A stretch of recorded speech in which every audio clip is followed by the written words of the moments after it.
Glória a Deus. Eu gostaria de compartilhar uma palavra com você nessa noite. E essa palavra eu já ministrei ela outras vezes aqui na igreja. E eu gosto sempre de ministrar essa palavra porque ela fala muito comigo. Ela sempre aponta um futuro, sabe? Eu vejo na vida de Jesus esse ensino sobre as nossas vidas. Então, talvez, se você já viu essa palavra, abra o seu coração, se exponha à palavra de Deus, porque Ele sempre fala conosco. E sempre tem aqueles que nunca ouviram. E eu gosto muito, essa é uma palavra que mexe muito ao meu coração, e eu quero ler o texto com você. Pode colocar, por gentileza. Nesse mês da virada, o primeiro texto que vai ser colocado aí está no Evangelho de Mateus, enquanto o pessoal da mídia organiza. Mateus capítulo 3, do verso 13 ao 16, mesmo assentado, mas reverente ao Deus da palavra. Está escrito assim: por esse tempo dirigiu-se Jesus da Galiléia para o Jordão, a fim de que João o batizasse.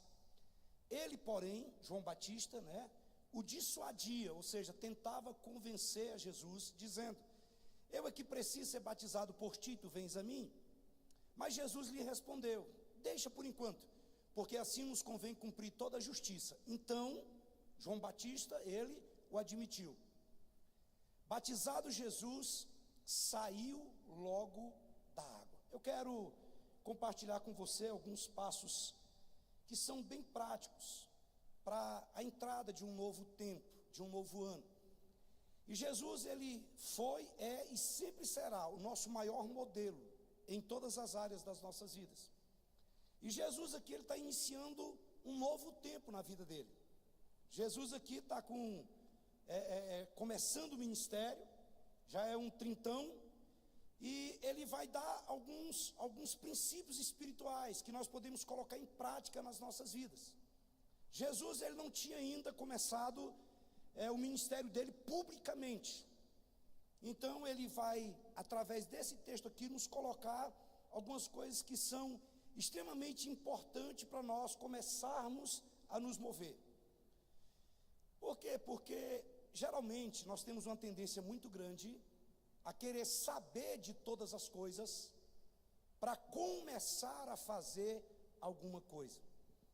Geralmente nós gostaríamos que Deus nos desse o trilho certinho de tudo o que vai acontecer e o beabá, como que nós temos que fazer tudo, uma coisa atrás da outra, para nós começarmos a fazer. Mas quando nós olhamos para as Escrituras, Deus, ele sempre nos faz ir, dar o primeiro passo, porque depois que nós damos o primeiro passo, o próximo passo ele vai colocar o chão de baixo. E geralmente o que nos dá segurança é saber detalhadamente tudo aquilo que vai acontecer. Mas biblicamente não é isso que acontece. Biblicamente o que acontece é que Deus diz: olha, pode ir.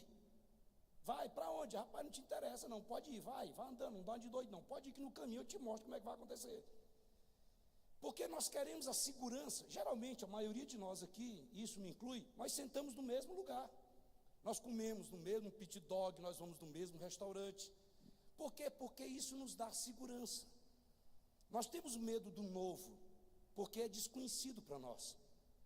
Então muitas vezes nós não nos movemos, sabe, de um lugar para o outro, porque nós queremos saber tudo o que vai acontecer. Mas na realidade o que Deus sempre nos leva é a nós começarmos a nos mover em direção àquilo que Ele tem para nós. Então, esse texto aqui nós podemos aprender algumas coisas com Jesus. E lembre-se disso, Jesus está começando aqui, Ele vai agora começar publicamente o seu ministério. Primeira coisa que nós aprendemos aqui nesse texto, pode colocar por gentileza. Jesus, ele tinha um objetivo muito claro para a vida dele. E a grande pergunta para nós é: você tem um objetivo claro daquilo que você deseja para a semana que vem? Ou para o mês que vem? Ou para o ano que vem? O texto diz que por esse tempo dirigiu-se Jesus da Galiléia para o Jordão com um objetivo, com um propósito, com um alvo. E qual era? Ser batizado por João Batista, a fim de que João o batizasse. Lá na Terra Santa, quantos aqui sabem onde é que é a Terra Santa? Não é Jerusalém não, é o Maranhão, a Terra Santa, viu? Lá no Maranhão o cara diz o seguinte: rapaz, aquele cara ele tá doido de jogar pedra na lua. Então quando você já escutou isso, Estados Unidos? Quando você vê alguém jogando pedra na lua, você fala: moça, aquele cara está doidinho, ele está jogando pedra na lua. É como se Jesus estivesse dizendo para nós o seguinte: olha, você atirar em nada, você vai acertar em coisa alguma. E às vezes nós achamos que a nossa vida cristã é uma roleta russa, ou é uma bolinha daquelas de rodar, que nós vamos colocar lá, rodar, e um dia a sorte vai cair em nós, vai nos alcançar e vai nos abençoar. Mas nós não vemos isso na Bíblia. Sabe, nós vamos ver, sabe, Jesus ele tinha um objetivo claro. Nesse texto aqui, o texto diz que Jesus veio com um propósito, ser batizado. Mas nós vamos ver a missão de Jesus sendo estabelecida por toda a Escritura, porque o Filho do Homem veio buscar e salvar o perdido. Sabe, ele tinha uma missão, ele sabia o que era. É por isso que ele dizia: eu sou o caminho, a verdade e a vida.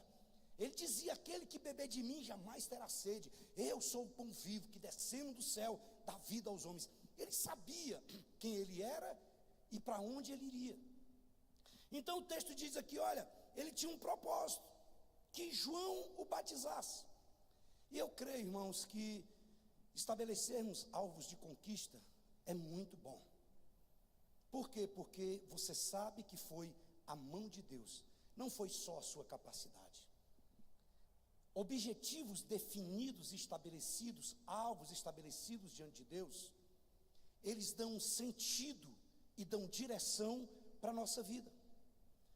Uma pessoa que não tem um objetivo definido, ela não tem propósito. Agora, quando eu tenho um alvo estabelecido em Deus, isso me dá propósito e me dá direção. Porque como eu sei para onde eu estou indo, como eu sei onde eu quero chegar, então não é qualquer coisa que vai me distrair. Nós temos uma pessoa aqui na igreja, ela não está aqui hoje, né? Eu posso falar, que foi aprovada num concurso muito grande no Brasil, para juíza, lá em Santa Catarina. Mas é uma jovem que desde sempre ela sabia o que é que ela queria. E sempre que ela vinha conversar comigo, falava assim: pode estudar, pode ir, vai ficar difícil, mas pode ir para cima, vai que vai dar certo, pode ir que vai dar certo. Eu tinha certeza, presta atenção no que eu estou te falando. Ah, pastor, agora que ela passou é fácil. Não, eu falei isso para ela e falei muitas vezes lá em casa. Falei assim: olha, ela vai passar, eu tenho certeza absoluta. Sabe por quê? Porque tinha um propósito claro e definido. Então ela não se distraía com qualquer coisa, não era qualquer molecagem, não era qualquer brincadeira, não era qualquer coisinha que não, ela tinha um propósito, botava aqui e ia, porque ela sabia que para passar ela tinha que estudar. Então, quando eu tenho um propósito claro, então eu falo: não, isso aqui não vai me ajudar a cumprir o meu propósito, isso aqui, isso aqui também, não, eu tenho um alvo, isso aqui não vai me ajudar a atingir o meu alvo. Então é fácil demais de você eliminar. Quando eu tenho um alvo claro, quando eu tenho um objetivo específico, então eu sei o que vai me ajudar e eu sei o que vai me distrair. Então isso evita roubo de energia, isso evita, sabe, pessoas e coisas que vão sugar. E o alvo de Jesus aqui era ser batizado. E assim, isso aqui também para mim traz uma clareza muito grande, porque nós podemos estabelecer alvos em todas as direções. Você pode estabelecer o alvo para o casamento, um alvo ministerial, um alvo de saúde, um alvo para engordar, para emagrecer, para viajar. Tudo isso tem que fazer mesmo. Mas Jesus está mostrando um princípio. Qual é? Jesus estabeleceu algo primeiramente espiritual. Por quê? Porque se eu busco em primeiro lugar o reino de Deus, então as outras coisas vão se organizar. Agora, se eu deixo de lado as coisas de Deus, em detrimento a conquistas materiais, ou o que quer que seja, não que seja ruim, mas talvez quando eu chegar aqui e conquistar o que eu tanto desejava, e que achava que iria me dar a plenitude da felicidade, da paz, da alegria, aquele vazio enorme continua no coração. Mas se eu estabeleço esse ano, eu quero orar mais, esse ano eu vou ler mais a Bíblia, esse ano eu vou adorar o Senhor mais, esse ano eu vou buscar o Senhor como eu nunca busquei, vou orar como eu nunca orei, vou jejuar como eu nunca jejuei. Ah, meu irmão, então pronto, está aqui. Agora pode vir o que vier. Se Satanás passar na minha frente, eu rasgo ele nem que seja no dente. Eu corto ele todinho no dente. Sabe por quê? Porque quando eu estou com o Senhor, firme nesse propósito, então não é que as guerras vão diminuir. Consegue entender isso? Não é que Daniel não vai ser jogado na cova dos leões. Talvez eu não vou ser, Deus não vai me livrar de cair na cova dos leões, mas quando eu cair lá dentro, eu vou ter muito mais força. Ou talvez os leões eles resolvam jejuar naquele dia.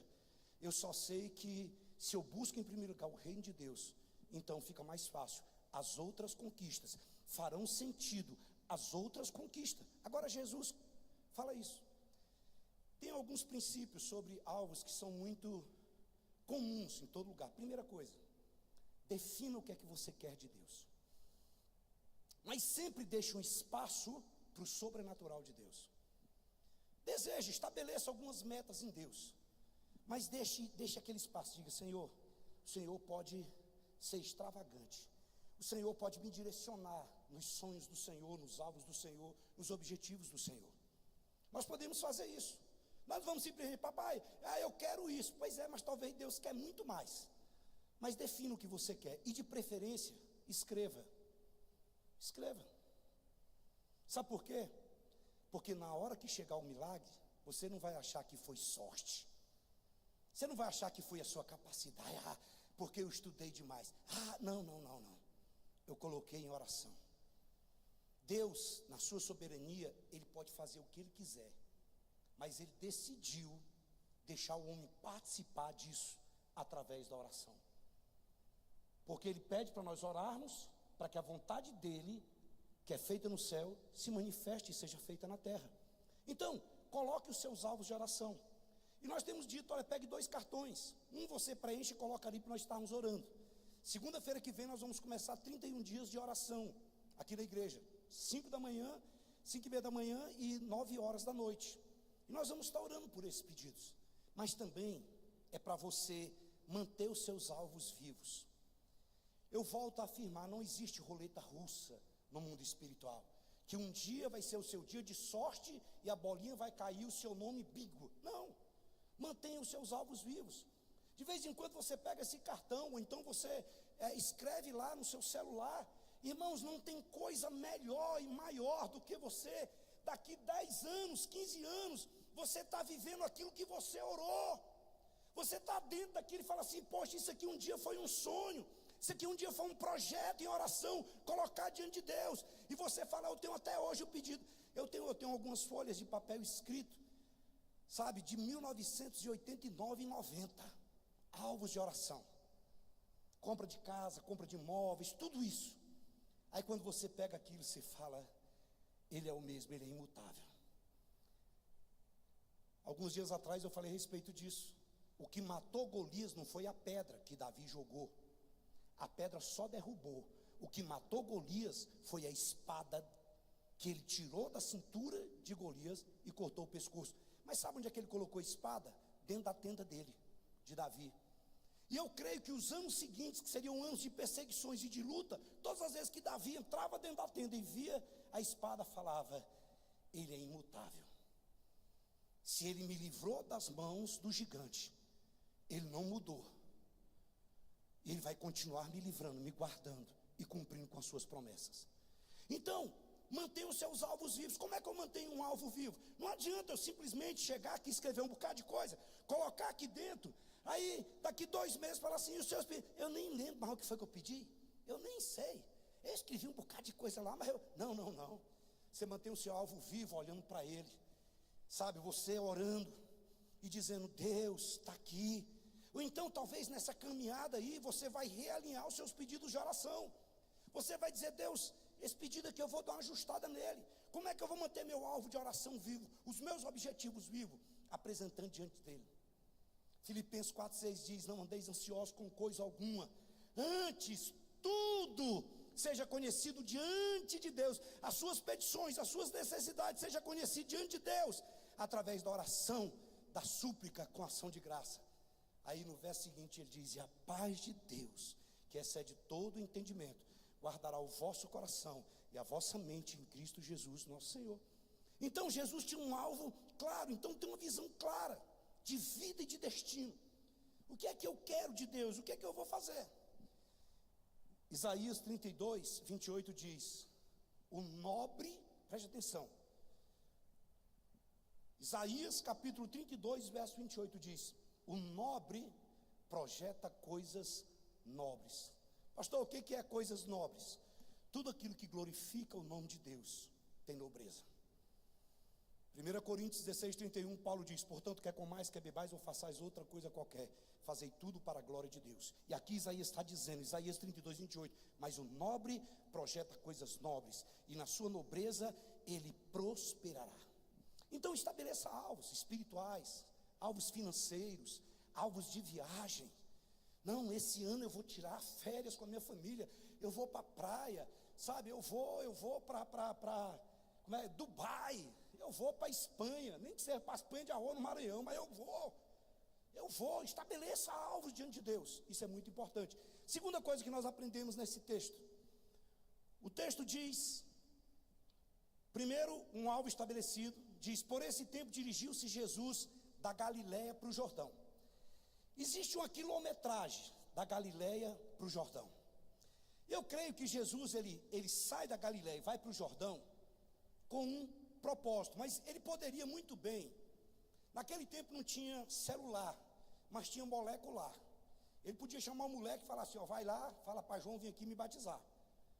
Por quê? Porque ele era Deus, e João Batista sabia que ele era Deus. João Batista sabia que o ministério dele era preparar o caminho de Jesus. E por que Jesus não passou um zap para ele e pediu para ele vir batizar? Porque eu creio que não é só estabelecer algo. A palavra quer nos ensinar a importância de nós sairmos da nossa zona de conforto, a importância de nós pagarmos o preço. Eu conheço muitas pessoas que têm muita vontade de muitas coisas, mas não estão dispostas a pagar o preço que é necessário para chegar onde precisa chegar. Consegue entender isso aqui muito claro?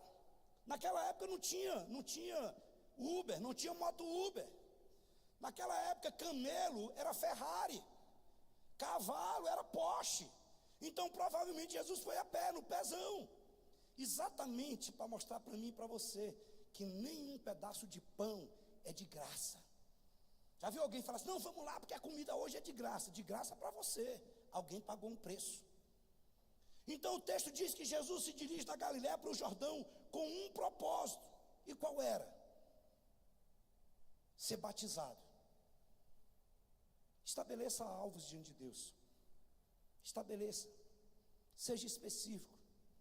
Alvos a curto, médio e longo prazo. Mantenha esses, defina o que você quer. Mas não fica naquele negócio: eu já contei isso aqui. Quando a primeira moto que eu fui comprar, eu falava: Deus, eu quero uma moto ano 82, não, 82, você viu que faz tempo, né? E Deus, eu quero uma moto assim, assim, assada e tal, uma moto vermelha. Aí quando eu vi uma branca, eu falei: rapaz, a branca é muito mais bonita, eu quero uma branca. Aí eu vi uma preta, eu falei: rapaz, essa pretona aqui, ó, ixi.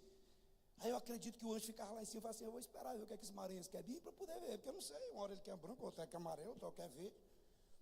E sabe o que a Bíblia diz? Lá em Tiago: homem de ânimo dobre, de duas mentes, inconstante em todos os seus caminhos, não pense tal pessoa que alcançará coisa alguma de Deus. Então, seja bem específico, seja claro naquilo que você deseja de Deus, mas tenha disposição para pagar o preço que for necessário. Não tem como mudar o meu futuro sem perturbar o meu presente, sem que eu saia da zona de conforto, sem que eu tenha que abrir mão de alguma coisa. Não tem jeito. Por quê? Porque todo crescimento, toda conquista, ela é alcançada, ela se expande com o desconforto da pessoa. Eu tenho disposição para pagar o preço, sabe? Então o crescimento, ele automaticamente nos tira da zona de conforto. Todo alvo tem um custo. Todo alvo tem um custo. Sabe, às vezes, pense na pessoa que eu falei para você que passou no concurso para juíza. Você acha que ela investiu só dinheiro? Foi só dinheiro, não. Ela investiu tempo. Ela investiu sono, noites de sono. Ela investiu energia. Ela abriu mão de uma série de coisas. Mas ela sabia que, sabe, era um investimento, era abrir mão de coisas que eram momentâneas para algo que traria segurança no futuro. Então, o alvo, ele tem um custo. Sabe, pode envolver relacionamentos, pode envolver prazer, pode envolver um tanto de coisa. E preste atenção, alguns alvos nas nossas vidas vão exigir mais esforço do que outros. E algumas pessoas às vezes vão ter que pagar um preço mais alto. Faz parte do processo. Agora, nunca queira ter o que os outros têm, ou que os outros conquistaram, sem antes saber o preço que eles pagaram. É muito mais fácil para aquele cara que fica lá na esquina no boteco e fala assim: mas não está entendendo, aquele cara ali, ó, de um ano para cá, aquele cara começou a enricar, apareceu de caminhonete. Isso é, sabe, é a pura inveja. Ele só falta dizer assim: esse cara deve estar fazendo alguma coisa errada, ou está roubando, ou está traficando, porque ninguém fica rico assim, do dia para a noite. Pois é, se fosse lá no Maranhão que eu estivesse pregando, eu ia dizer assim: esse cara só vê as cachaças que eu tomo, ele não vê os tombos que eu levo. Por quê? Porque atrás de toda conquista tem um preço que foi pago. E dependendo da nossa origem, da nossa vida, nós vamos ter que pagar um preço mais alto do que os outros estão pagando. E eu vou te falar outra coisa aqui sobre alvos. Quem paga preço para conquistar, ele não vive reclamando. Se você vê uma pessoa que vive reclamando, já viu? Tem funcionário que é o tempo todo reclamando: porque, patrão, chegou no outro carro novo, porque aqui tem que chegar não sei o que, tem que... Se você vê o cara reclamando e latindo o tempo todo, ele não vai chegar onde ele quer. Não vai. Porque tem hora que você tem que engolir sapo, cobra, lagartixa e falar assim: vou conseguir, vai dar certo. Consegue entender isso, irmãos? É muito importante entender: quem paga o preço não vive entregando, não vive reclamando. Então, olha aqui para mim. Entregue o suficiente, entregue o seu melhor para mudar a sua vida, não somente para um desencargo de consciência. Entregue o melhor que você tem para que isso mude definitivamente a sua vida. E não apenas para aliviar a consciência e falar assim: já viu aquele negócio? Não, eu vou lá, pelo menos eu fui. Não, pelo menos, não. Entregue o suficiente, vai para dentro, sabe, passa, meu irmão, vai ou racha, vamos lá, vamos partir, vamos levantar, vamos lá. Nós só vamos ficar em pé quando nós pararmos de ficar de joelho diante de pessoas e de situações que não mudam em nada a nossa vida.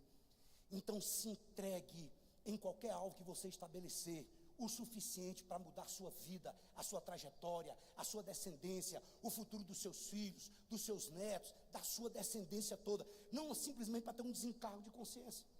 Jesus estabeleceu alvos claros, mas Jesus também, quando ele se desloca de um lugar para o outro, ele estava dizendo: olha, ele mesmo, está escrito nos evangelhos, desde o tempo de João Batista até hoje, preste atenção, o reino de Deus é tomado por esforço, e aqueles que se esforçam se apoderam dele. Há uma frase do homem de Deus que ele diz: ore como se tudo dependesse de Deus, e depende, mas trabalhe como se tudo dependesse de você. A terceira coisa que nós aprendemos aqui nesse texto, verso 14 diz assim: olha, ele porém, ele quem? João Batista, ele dissuadia, ele tentava convencer a Jesus de que ele desistisse daquilo. E tem uma expressão na Bíblia chamada sofisma. Ele diz que as nossas armas não são carnais, são espirituais. E ele vai dando uma sequência e fala: para destruir fortaleza, desatar nós, anular sofisma. O que são sofisma? São argumentos convincentes. Você estabelece um alvo diante de Deus, Você vai pagar o preço para aquilo, mas aparece um que fala: será que vale a pena mesmo? Aí você já... Isso é igual quando você vai, não sei quando isso aconteceu aqui, você vai às vezes levar um carro no mecânico, aí você fala: não, troca essa peça para mim. Aí ele fala assim: rapaz, se eu fosse tu, era bom tu dar uma olhadinha nessa aqui. Aí você fala: meu Deus, eu tenho que trocar essa aqui também. Ele fala assim: olha, é bom tu olhar aquela ali todinha. Termina que no final, em alguns lugares, você fala assim: não, farra um motor todinho para mim aí. Por quê? Porque o cara colocou uma pitada de dúvida ali. E esse sofisma, argumento convincente. Porque ele chega para Jesus e fala assim: mas rapaz, é eu que preciso ser batizado por ti. Mas rapaz, Jesus, tá vendo que eu não vou te batizar, moço? Mas moço, é eu que preciso. E tu vem para mim? Não, mas rapaz. Ele estava certo. Ele estava certo. Jesus queria cumprir com toda a justiça. Então ele vai usar aqui um sofisma. Para quê? Para fazer Jesus desistir dos alvos dele. Resista. Resista. Às vezes vai ser difícil, às vezes vai ser duro, às vezes você vai ter que pagar um preço maior do que os outros pagaram, mas permaneça firme, porque Deus vai honrar a sua vida. Sabe, não desista. A Bíblia diz que mais vale um cachorro morto do que um leão vivo. A Bíblia diz que enquanto há vida, há esperança. Sabe, insista, persista, não desista. Peça do Senhor força a cada dia. Senhor, me levanta, me ergue, não deixa eu sucumbir diante de tudo isso. Porque se eu perseverar, o milagre vai chegar. Quarta coisa que nós aprendemos aqui nesse texto, pode colocar. Versículo 15 diz assim, olha: mas Jesus lhe respondeu. Irmão, se fosse eu respondendo por João, eu sou sanguíneo, colérico, hemorrágico. Eu ia dar no pescoço de João. Sabe? Eu fico imaginando a cena de Jesus falar assim: João, esse João é gaiato, rapaz. Rapaz, João, sabe que tu está certo, moço? Rapaz, tu está certo mesmo. É tu que tem que ser. Mas João, cara, larga isso de mão, moço. Deixa quieto isso aí. Vamos cumprir com toda a justiça, João. Vamos. Sabe?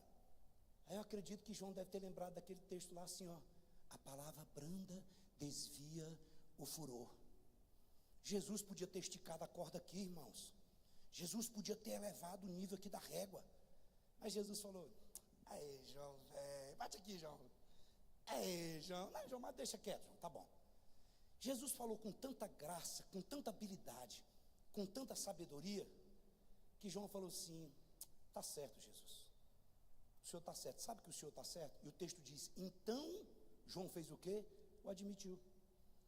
Sabe, irmãos, na minha vida, e talvez na vida de alguns aqui, os maiores desafios que nós enfrentamos foi porque nós esticamos a corda. Foi porque nós erguemos o tom da voz. Foi porque o orgulho e a arrogância tomou conta do nosso coração. E nós falamos assim: ou vai ou racha aqui agora. Mas Jesus não ensina isso. Jesus chega, conversa com ele, fala assim: João, cara, você tem até razão mesmo. Eu já contei essa história aqui do pastor aconselhando um casal, não já? Todo mundo já conhece a mesma história aqui, tudinho, eu tenho que mudar tudo. Casal, vem um cara, o pastor está conversando aqui com o discípulo dele, e chega um homem e fala assim: pastor, lá em casa está insuportável. Pastor, minha mulher, tá. E o pastor escutou o cara e falou assim: rapaz, você está certo, meu amigo, você está certo. Aí o discípulo olhando lá, e depois o cara saiu ver a mulher, e a mulher gay, falou. E o pastor falou assim: você está certa, minha irmã, você está certa. Aí na hora que saiu o casal, o discípulo chegou ao pastor e falou: pastor, não estou entendendo o senhor não, ué. O cara veio, o senhor escutou ele, falou que ele está certo. A mulher veio, o senhor falou que está certo. Pastor, o senhor tem que tomar uma posição, rapaz. O senhor tem que escolher quem que está certo e quem está errado. Aí o pastor olhou para ele e falou assim: sabe que você também está certo? Tem hora que a gente tem que dar uma de doido. Jesus falou assim: tá bom, João, tá beleza. Deixa por enquanto. Sabe, irmãos, é muito importante nós termos objetivo de vida. É muito importante nós pagarmos o preço para conquistarmos aquilo que é necessário conquistar. É muito importante nós perseverarmos, resistirmos, não abrirmos mão de qualquer jeito. Mas talvez mais importante do que tudo isso seja habilidade e sabedoria para não fazer estrago. Porque às vezes, em nome de cumprir um alvo, em nome de ganhar dinheiro, em nome de crescer, em nome disso, em nome daquilo, nós deixamos um rastro de sangue para trás, que nenhuma conquista vai consertar. Habilidade e sabedoria. Nós podemos conquistar, nós podemos avançar, mas nós não vamos destruir quem nos ama. Nós não vamos acabar. Sabe, muitas pessoas, em nome de alcançar alguma coisa, acabaram com a vida ministerial, acabaram com o relacionamento com Deus, acabaram com o relacionamento com os filhos, com o cônjuge. Aí ele chega lá e está aqui, tomara que essa cadeira não quebra. Ele chegou no topo. Aí quando ele olha para trás, não tem com quem celebrar. Nós vamos conquistar, nós vamos avançar, nós vamos cumprir com todo o propósito de Deus. Mas as pessoas que nós amamos vão chegar junto conosco, lá no final, na linha de chegada. Quantos podem dizer amém? Aleluia. E eu quero concluir com você, eu quero chamar a equipe de louvor aqui à frente, por gentileza. Nós falamos sobre isso aqui algumas semanas atrás. A importância de concluir ciclos. A importância de ir até o final. O texto diz, olha, batizado Jesus. Qual era o alvo de Jesus lá? Era ser batizado, ele foi batizado. E por que eu gosto de ministrar essa palavra, irmãos? Eu gosto porque ela mexe comigo, ela fala comigo. Sabe, Jesus, ele foi batizado. Ele concluiu o alvo que ele tinha. Nós vamos concluir também o alvo que estabelecemos diante de Deus. Quantos podem dizer bem? Agora, na hora que você conquistar o seu alvo, Jesus mostra aqui uma atitude que ele tem. Qual é? Saiu logo da água. Às vezes o problema de uma conquista é nos paralisar para conquistas maiores que virão. Sabe aquele negócio que está bom demais da conta? Não, já está bom. Não. Cada conquista, cada alvo atingido é a experiência que está sendo acumulada para novas conquistas. O problema é que muitas vezes nós paramos em conquistas de início. Sabe, às vezes o alvo da pessoa era casar. Não, agora ele sabe, ele investiu energia, eu quero casar. Aí ele casa. Mas aí pronto, ele não tem mais nenhuma atitude a respeito disso. Sabe, nós sabemos que casamento, família, é como uma planta. Se você não regar, se você não molhar, ela vai morrer. Então, às vezes, quando estava namorando, o cara ia dar um beijo na mulher, botava um house. Quem já fez isso? Levanta, manifesta em nome de Jesus. Eu botava aqueles preto, aquele house preto. Aí quando ia chegando perto da Rosângela, eu ainda fazia aquele testezinho, sabe aquele que faz assim, ó, para ver se está tudo bem?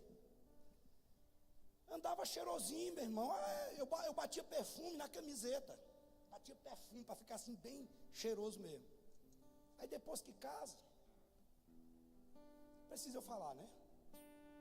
Aí é chulé, catinha debaixo do... Bom, eu não vou falar sobre isso não. Mas enfim, conclua ciclos. Não, qual que é o meu alvo? Liderar uma célula. Qual que é o meu alvo? Me tornar um pastor.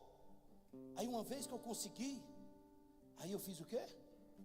Permaneci dentro d'água. Não, eu quero na minha empresa, eu vou chegar aqui. Aí eu cheguei, tá bom. Ah, não, rapaz, tá passando de bom. Rapaz, quem veio de onde eu vim, uma moça aqui, tá. Só que, se nós não continuarmos crescendo, e eu não estou falando de ganância, porque a Bíblia diz que o espírito de ganância tira a vida de quem possui. Eu estou falando de visão, de avançar, de crescer.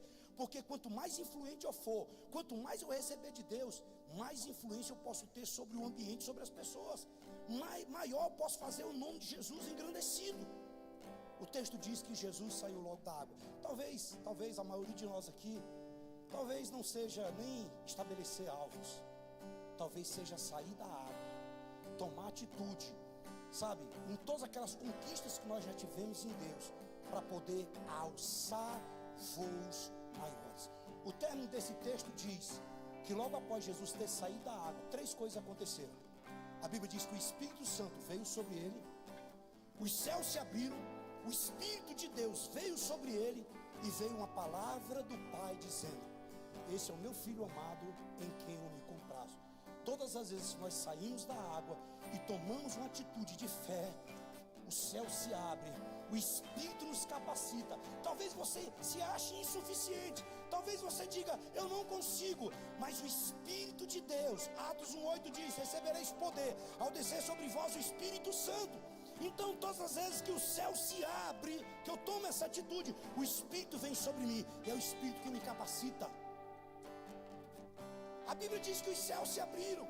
Deixa eu te falar uma coisa: se você quer céus abertos sobre a sua vida, então você precisa sair da água.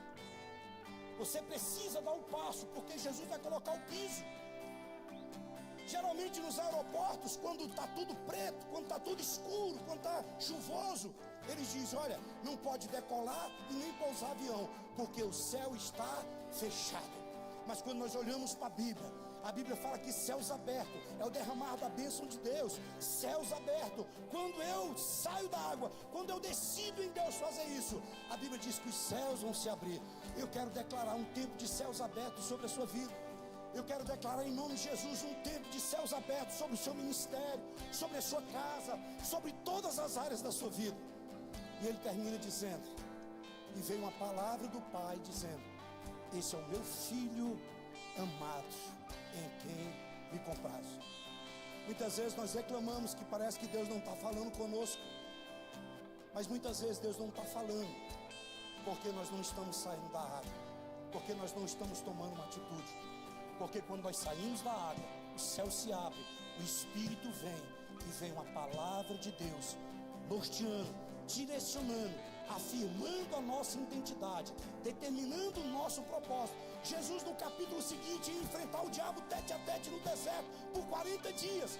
E a primeira coisa que o diabo fez foi dizer: se tu és filho de Deus. O diabo estava dizendo: você é filho de Deus? O que, rapaz?